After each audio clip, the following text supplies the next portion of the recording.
Tree hill বলে এটাকে। এই যে দেখতে পাচ্ছেন নারিকেলের গাছ, এই জায়গাটা, এবং এটা শ্রীলঙ্কার মিশার সব থেকে পপুলার একটা জায়গা। এগ রোল দিয়ে আঙ্গুর সমোসা, ওরা এগ রোল করে। আমাদের খাবার চলে এসেছে, মাছ প্রায়, এই যে barbecue.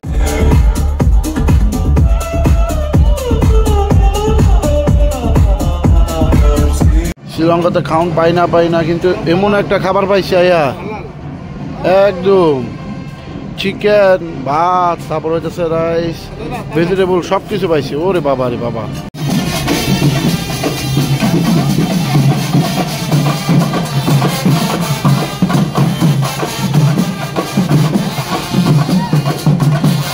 Hello, now we are going to our hotel from Coconut Hill by Tuk Tuk.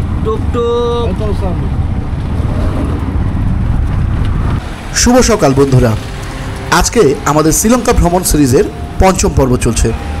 আমরা আজকে আছি শ্রীলঙ্কার কলম্বো থেকে প্রায় 150 কিলোমিটার দূরে অবস্থিত সোনালী বালুকাময় সৈকত এবং তিমি ও ডলফিন মাছ দেখা সহ স্কুবা ডাইভিংয়ের জন্য বিখ্যাত দক্ষিণ শ্রীলঙ্কার রত্ন বা ট্রপিক্যাল প্যারাডাইস হিসেবে পরিচিত শ্রীলঙ্কার মিরিশা শহরে। মিরিশাতে এসে আজকে আমরা বিচের পাশে এই হোটেলটা নিয়েছি। মোটামুটি স্ট্যান্ডার্ড মানের হোটেল এবং এই হোটেলের বারান্দা থেকে কিন্তু মিরিশা বিচের পুরো ভিউটা দেখা যায়। এখান থেকে চমৎকার একটা সমুদ্রের ভিউ দেখা যাচ্ছিল, তো আপনাদের সামনে নিয়ে যাই।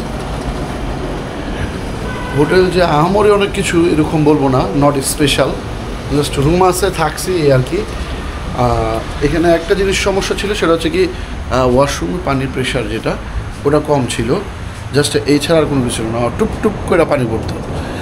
বাট এখান থেকে যে ভিউটা চমৎকার, এই যে দেখতে পাচ্ছেন, এই ভিউটার জন্যই মূলত একদম উপরে আমাদের হোটেলটা হচ্ছে 4 তলা, এবং 4 তলা থেকে এই সুন্দর সমুদ্র সৈকতের ভিউ।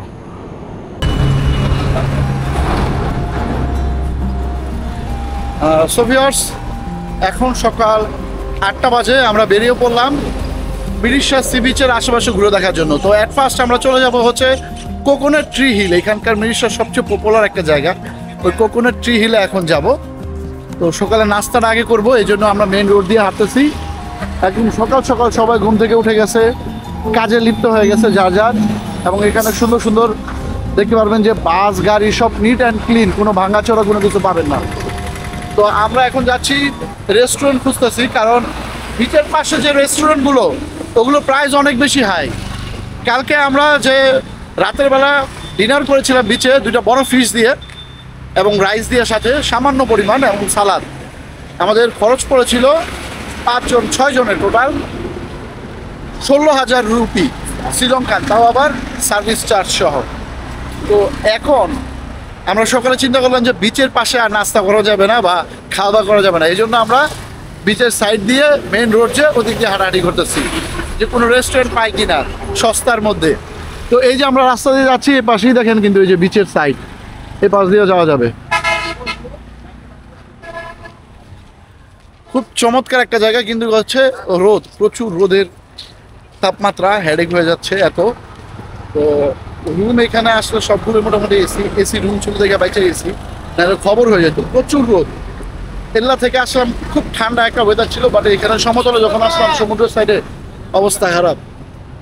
ভাই আমি বলি, এটা হচ্ছে এগ রোল, এটা হচ্ছে সমোসা, এটারে কয়, এটাও রোল, এটা হলো ডিম পরোটা, কোকোনাট পরোটা। সকালের নাস্তা শুরু করলাম এগ রোল দিয়ে, আঙ্গুর সমোসা, ওরা এগ রোল করে।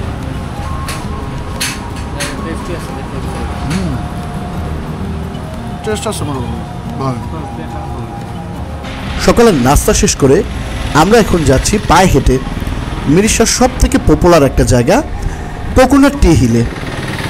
কোকোনাট টি হিলের দূরত্ব এইখান থেকে, আমরা যেখানে আছি মিরিশা সি বিচে, এইখান থেকে প্রায় 1 কিলোমিটার দূরে। আমাদের হোটেলটা এমন একটা জায়গায় অবস্থিত, এখানে আশেপাশে বার, ক্লাব, তারপর হচ্ছে আপনার বিভিন্ন ধরনের রিসোর্ট, তারপর হচ্ছে খাবার দোকানগুলো সব আশেপাশে পেয়ে যাবেন এরিয়ার। তো এর জন্য একটু সুবিধা। অনেকে আছে সমুদ্রের একদম পাশে গিয়ে থাকে, ওটাও ভালো। ওখানে একটু কস্টলি পরে খাওয়া দাওয়ার, আর আমরা যেহেতু একটু বাজারের সাইডে নিয়েছি মিরিশা সি বিচের পাশেই, তাই আমরা সব কিছু সুবিধা মতন পেয়ে যাচ্ছি। তো এখান থেকে আমাদের প্রায় 1 কিলোমিটার হেঁটে যেতে হবে যদি কোকোনাট ট্রি হিল যেতে চাই। রোদের কারণে একটু খারাপ লাগতেছে, বাট বাকিটা কিন্তু সব ঠিকঠাক আছে। রাস্তাঘাট যাওয়া যেতে যেতে অনেক কিছু দেখতে পাচ্ছি, এখানকার ট্র্যাডিশনাল জিনিসপত্র, এখানকার গাড়ি, রাস্তাঘাট, সব কিছু, মানুষজন। তো আমরা যদি এরকমটা হতো যে আগে মিরিশা ঘুরে তারপর এল্লা যেতাম, তাহলে একটু বেশি ভালো হতো, কারণ এল্লাতে তো ঠান্ডা ছিল। আর মিরিশাতে ঠান্ডা থেকে এল্লাতে যখন মিরিশাতে আসলাম, এখন আমাদের একটু খারাপ লাগতেছে, কারণ 2 দিন ঠান্ডার মধ্যে কাটিয়ে আসছি, এখন রোদ। তো এই আর কি, বাট ওভারঅল কিন্তু সব ঠিকঠাকই আছে, আমাদের প্ল্যান মতনই সব কিছু চলতেছে, সব কিছু হয়েছে। তো কথা বলতে বলতে আমরা চলে আসলাম একদম কোকোনাট ট্রি হিলের পাশেই, এই যে দেখতে পাচ্ছেন। প্রায় রাস্তা দিয়ে আমরা প্রায় 1 কিলোমিটার পথ হাঁটার পর চলে এসেছি কোকোনাট ট্রি হিলে, এবং এই সামনে এই গলিটা দিয়ে সামনের দিকে গেলেই কোকোনাট ট্রি হিল পাবো, বিচের রাস্তাটা দিয়ে। Coconut tree hill this way.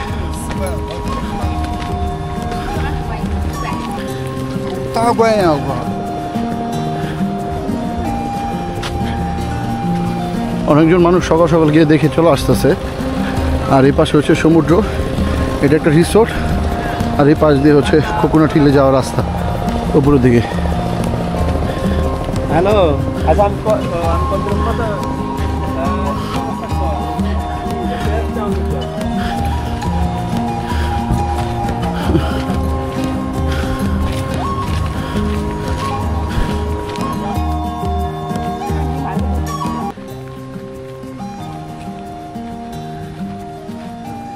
হাবিবি, welcome to coconut tea hill, Sri Lanka.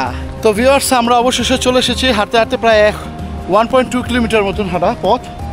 আমরা ওই বিচে ছিলাম, মিরিশা বিচে, এবং ওইখান থেকে হেঁটে কোকোনাট বিচে এখন চলে এসেছি। মানে কোকোনাট ট্রি হিল বলে এটাকে। এই যে দেখতে পাচ্ছেন নারকেলের গাছ, এই জায়গাটা, এবং এটা শ্রীলঙ্কার মিরিশার সব থেকে পপুলার একটা জায়গা। সবাই এসে টুরিস্টরা এখানে একটা করে ছবি তুলে যায়। সবাই দেখবেন শ্রীলঙ্কাতে আসছে যারা মিরিশাতে, এখানে একটা ছবি পাবেনি, এবং নেটে সার্চ দিলেও কিন্তু এই ভিউটাই পাবেন আপনার কোকোনাট ট্রি হিলের। চমৎকার। ঠিক মিরিশা সমুদ্র সৈকতের দক্ষিণ দিকে এই ট্রি হিলের অবস্থান। এখান থেকে সূর্যোদয় ও সূর্যাস্তের সুন্দর একটা ভিউ পাওয়া যায়। কোকোনাট ট্রি হিলের নিজস্ব কোনো ইতিহাস নেই। অনেক বছর আগে থেকে এখানে কৃষি চাষাবাদ হতো, এবং তার পাশাপাশি কোকোনাট চাষাবাদ হতো। তো ওইখান থেকেই এখানকার নামকরণ করা হয়, যেহেতু এটা আবার পাহাড়ের উপরে, একটু সমুদ্র থেকে একটা টিলার উপরে, যার কারণে এটা কোকোনাট টি হিল বলা হয়। হিল উঁচু একটা জায়গা, পাহাড়। তো এছাড়া এখানে কিন্তু দেখতে পারবেন যে লাল মাটি। বর্ষার সময় বৃষ্টির মধ্যে আসলে এখানে আপনার যে ট্রেকিং শু, এটা পরে আসতে হবে, না হলে কিন্তু লাল মাটির কারণে আপনার পা বা কনভার্স যদি জুতা পরে আসেন নষ্ট। এইখানে আমরা বেশি সময় দিলাম না, মোটামুটি ঘুরে ছবি টবি তুলে আমরা আবার রওনা করলাম মিরিশা সি বিচের উদ্দেশ্যে। কোকোনাট হিল থেকে আমরা এখন যাবো হচ্ছে হোটেলের দিকে। এই কারণে আমরা এই টুকটুকটা ভাড়া করলাম 400 রুপি দিয়ে। 5 জন এই টুকটুকুতে উঠবো এখন। বিচের সাথে এসে বিচের পাশে বসে ডাব খাচ্ছি।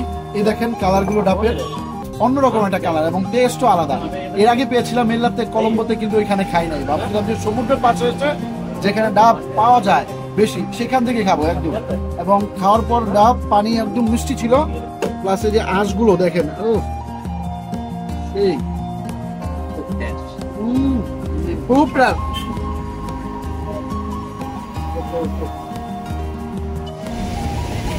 চলুন এবার মিরিশা সমুদ্র সৈকতটা ঘুরে দেখা যাক। মিরিশা বিচের বালুর রং হালকা সোনালি ও নরম, যার কারণে এই বালিতে হেঁটে খুব আরাম পাওয়া যায়। সূর্য যখন পড়ে তখন পুরো সমুদ্র সৈকত ঝলমল করে ওঠে সোনালি আলোতে।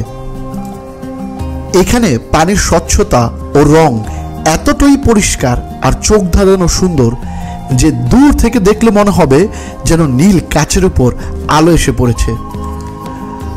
সমুদ্র ঢেউয়ের মৃদু শব্দ এখানে মনের মধ্যে অন্য একটা শান্তি যোগায়। নিঃশব্দে বসে থাকলে মনে হবে সময় এখানেই থেমে গেছে। এখানে পানির নিচে রয়েছে রঙিন মাছ, প্রবাল এবং মাঝে মধ্যে দেখা মিলবে কচ্ছপেরও। সকালে সূর্য ওঠা কিংবা বিকালে সোনালি সূর্যাস্ত, দুই সময় মিরিশা বিচ হয় অপার্থিব সুন্দর। তুলনামূলক কম ভিড় এবং শান্ত পরিবেশের কারণে এটি একান্ত সময় কাটানোর জন্য আদর্শ একটি সমুদ্র সৈকত শ্রীলঙ্কার মধ্যে। আপনি কি স্কুবা ডাইভিং করতে যেতেছেন এখন ভাই? না কোন স্কুবা ডাইভিং কত নিল প্যাকেজ? প্যাকেজ টোটাল ছবি টবি সবকিছু ভিডিও সবকিছু করে দেবো 18,000 রুপি, বাংলা টাকা 6,000 শ্রীলঙ্কান রুপি। হ্যাঁ, আর কি গাইড থাকবে লগে?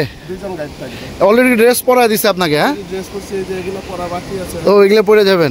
আর এটা কি এইখানেই করাবে বলছে না সামনে নিয়ে যাবে? সামনে নিয়ে যাবে বোটে করে। এই যে এটা কি অক্সিজেন সিলিন্ডার আপনার? 21 মিটার নিচে না হবে এটা অক্সিজেন সিলিন্ডার, এটা লয়ে যাবো। হ্যাঁ, যাক দেখি। বাইকে ড্রেসগুলো পরানো হইতাছে এখন। গাইড কার আপনার লগে? ওই যে উনি হচ্ছে গাইড, উনি যেতেছে। মাত্র 18,000 রুপি, শ্রীলঙ্কান রুপি কিন্তু হিসাব করলে কমই। 6,000 টাকা আপনি ভাই 21 মিটার নিচে পর্যন্ত যেতে পারবেন। ভালো, খুবই মাস্টার ভাই। अगर जिंदा रहे तो फिर मुलाकात होगा इंशाल्लाह भाई। खाते रहें इंशाल्लाह। এই যে এখন এই বোটটা চলে আসছে, বোটে করে সামনের দিকে যাবে এবং এটার ভিডিও ফুটেজ আমি এখন নিতে পারছি না দেখাতে আপনাদের, বাট ওনাদের এখানে ক্যামেরা নিয়ে যাচ্ছে, ভিডিও করে দিবে ওটা ফুল, তখন আপনাদের এই ফুটেজটা দেখাতে পারবো যে এখান থেকে স্কুবা ডাইভিং করার পরে কেমন ভিউ একটা দেখা যেতে পারতেছে। এখানে স্কুবা ডাইভিংয়ে মানে যাওয়ার আগে একটা ট্রেনিং সেশন হবে 15-20 মিনিটের, এখানে ট্রেনিংয়ের জন্য নিয়ে যাচ্ছে। আপাতত এখানে একটা ট্রেনিং দেওয়া হবে ডুব দিয়ে, তারপর মেন জায়গায় নিয়ে যাওয়া হবে। এখন বিকাল 4:30 বাজে। আমরা দুপুরের খাবারের জন্য এখন বের হলাম হোটেল থেকে, কারণ এতক্ষণ পর্যন্ত সমুদ্রে ঝাপাঝাপি করেছিলাম মিরিশার সমুদ্র সৈকতে, আর এখন ক্ষুধা লাগলো। প্রায় 3 থেকে 4 ঘন্টা আমরা সমুদ্রে সময় কাটিয়েছিলাম।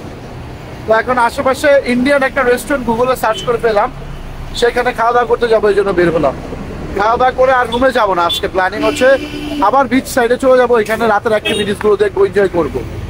তো এই যে দেখতে পাচ্ছেন রাস্তাঘাট কিরকম এখন সন্ধ্যার টাইমে পায়, সবাই হাঁটা চলাফেরা করতেছে। ফরেনাররা সবাই বিভিন্ন শপে দোকানদারি মানে কেনাকাটা করতেছে গিয়ে। খুবই চমৎকার একটা পরিবেশ এবং রাস্তাঘাট এখানকারও বিচ সাইড যে, তারপর দেখবেন যে এখানে এরিয়াতে কোনো ময়লা ডালা নাই, গা সবাই কত নিট অ্যান্ড ক্লিন। দেখেন হাঁটতে হাঁটতে একটা চিপা গলি দিয়ে ঢুকে এইখানে এই রেস্টুরেন্টে চলে আসলাম। আর এই রেস্টুরেন্টের নাম হইতেছে গিয়া, নাম না, এটা একটা হোটেল এবং হোটেলেরই বাইরে রেস্টুরেন্ট। এখানে ইন্ডিয়ান খাবার, তারপর হচ্ছে দেশি খাবার, রাইস ফুড এগুলো পাওয়া যায়। মিরিশাতে খাবারের নিয়ে একটা প্রবলেমে পড়বেন। তো এখানে আমরা ভিতরে অর্ডার করলাম ভাত এবং মাংস, মানে চিকেন, আবার অনেকে আছে ডিম এবং ভাত অর্ডার করছে। তো এখানে এসে খাওয়া দাওয়া করতে পারলাম, একটু পাইলাম রিজনেবল প্রাইসে।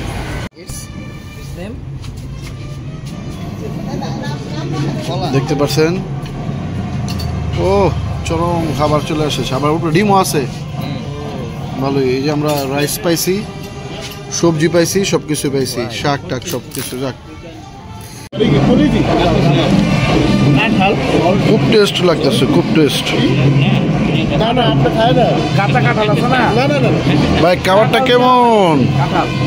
ভাই খাবারটা কেমন? ভাই খাবারটা অসাধারণ, দেখেন যে বড় একটা আইটেম দিছে, ফিশ, চিকেন, কাঁঠাল, শাক আছে, সবজি, চাটনিটা খুব টেস্ট। খাওয়া দাওয়া শেষ করে একটু সামনে যাব, শ্রীলঙ্কার আজকে একটা প্রোগ্রাম চলতেছে, তাদের কালচারাল প্রোগ্রাম, সেখানে এখন যাব আমরা।